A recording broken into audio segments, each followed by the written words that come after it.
What's actually happening when you press the clutch? The clutch is what connects your engine to the transmission. Basically, it controls when your wheels get power.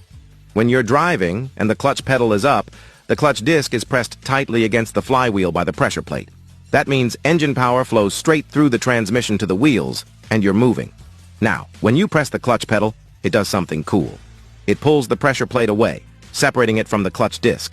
That breaks the connection between the engine and transmission. So the engine keeps spinning, but the wheels don't get power. That's your moment to change gears smoothly. Once you release the pedal, the pressure plate clamps the disc back in place, and boom, power's flowing again, and the car moves.